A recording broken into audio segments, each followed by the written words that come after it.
So episode is saying something, but he's saying the right thing anyways, but he's saying it with, I think, the wrong approach. And then Sarkodie is in the studio doing something interesting. We'll talk about that. And there's also a bit of labels and problems in and out. We'll talk about that. But let's get into the show. If you're here, do subscribe to the channel. This is Steve the Talkative.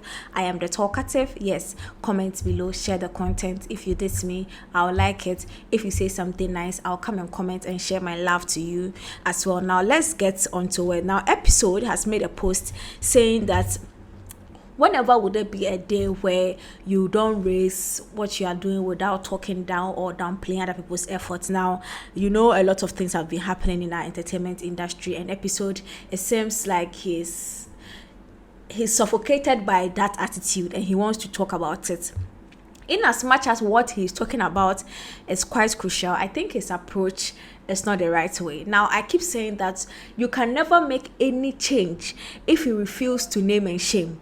You can never make any change if you refuse to name and shame. In that context, it means that you know this thing is a problem to our industry, but you are concerned about yourself not getting blamed, not getting insulted, not getting enemies, that kind of thing, so much so that you are willing to talk but you're not willing to make any change. And that is where when it comes to industry matters proper, I'll always use Shatawale to address industry issues. Yes, his approach might be unconventional alone, but at least he will mention the name so that people know that this is what he's talking about. This is the problem he thinks has to be fixed. But if you are going to say it and then you just list the problem and then you don't say who is the one perpetrating it, it just gives the entire industry a bad name that without necessarily fixing anything. So yes, his approach might be, oh, he did this, people, he did this, or that kind of thing. But at least when it comes to conversation that matters, that if our four industry fathers were speaking up to, would have probably changed. Shatawale will actually face it and say it head on. He doesn't care who receives the bullet at the other end, as long as he's getting the message to and making sure that he's not saying anything ambiguously. He's making it clear, and that is what I feel like most of our artists have not done in the past. They've sat down, they've acted, there's something wrong when we say it, but we won't mention the person's name. So all the time we are protecting the people that are causing the downfall of our industry because of our personal interest. If you want to say it. Don't be the one instigating people to say it, so that at the end of the day you can still have an escape route to say, oh, I said this, but I didn't mention anybody's name. Come on. Also, I think there's something happening, Malcolm Nuna, and I think this same thing also borders around Kwesi Arthur. I've seen a lot of things going on with Kwesi Arthur, but I haven't really delved into it, so I can't talk much about it. But it is Malcolm Nuna's own that I've seen, and Malcolm Nuna is speaking up about his leaving his label or stop working with his manager, and all his account has been sort of frozen or taken away from him, and the manager or the team or whoever is saying that he should pay $500,000 for it. Now $500,000 that's so funny. I'm not even going to say anything about it. Ghana artists went over $500,000. I mean, Malcolm Nuna over $500,000, so he wanted him to sell his family's property. Nonetheless, combining that and the Kwesi Arthur one, I think the only I really can't say who is to blame here. Listen, investors or people that work with talents like myself, like Malcolm Nuna, like Kwesi Arthur and all, they all add something to the artists that we all know and love. And sometimes, and especially most of the times, when there is a separation, they also suffer great loss. And because at times the artist has become a star, it's like all their pain, they have to deal with it, and their loss, they have to deal with it in their own way, and nobody wants to be on their side because now the person is a star. Sometimes too, the brands or the labels also, they protect themselves so much so that the artists be at the losing end. And so all the time when the artist comes out, we are pointing fingers at the labels, that they are the wrong people, the managers are the wrong ones, and all those kind of things. But I think of all of this, the one thing that I will say is that you can't blame the artists, you can't blame the managers, you can't blame the label. The only thing that has left, or that has let Ghanaian artists and record labels and managers down, are the associations that are not functioning in our industry. If our association that is supposed to protect the music, supposed to have conversations about copyright educations, how to mitigate these issues, they were up and working, and they were not always in court and thinking about their selfish interests, all of these things would have been resolved. In fact, they would have carved a perfect way of how things can be done if a new label is coming into the industry, how they can do it, what they can do, how much this person is entitled. They would have laid the pipelines for everything so that we don't see much of these things happening. And even if it happens, they would have shown you the right way to actually fix it, so that the artist doesn't feel like they've lost their life's work and then probably leave the music industry to go and work somewhere, or the label or the managers don't feel like they've wasted their life and their investment in a talent who is ungrateful. It is our associations that has let the music industry down. So sorry to anybody that has suffered any form of loss with these separations that has been happening. And this Kwesi Arthur issue really breaks my heart. It so much breaks my heart. And as I said, if we had a working association in our sector, a lot of these things will not have been happening. Now, another thing that I have seen happening has been Sarkodie. Sarkodie is in the studio with somebody quite interesting, and I think a lot of people have been quite excited about it. Safo Newman. We all know the fuss that came around Safo Newman some time back, and Sarkodie was very instrumental in that projection. And all of a sudden, there was a bit of silence around Safo Newman, and people were saying, "Hey, say yeah." But it looks like Sarkodie has genuine interest in this guy, and maybe he might not sign him or work with him or whatever it is, but it looks like whatever he can do in his power to ensure that the guy at least gets some good record out, he will do it, or get something solid out that he can possibly use as a springboard, he will do it.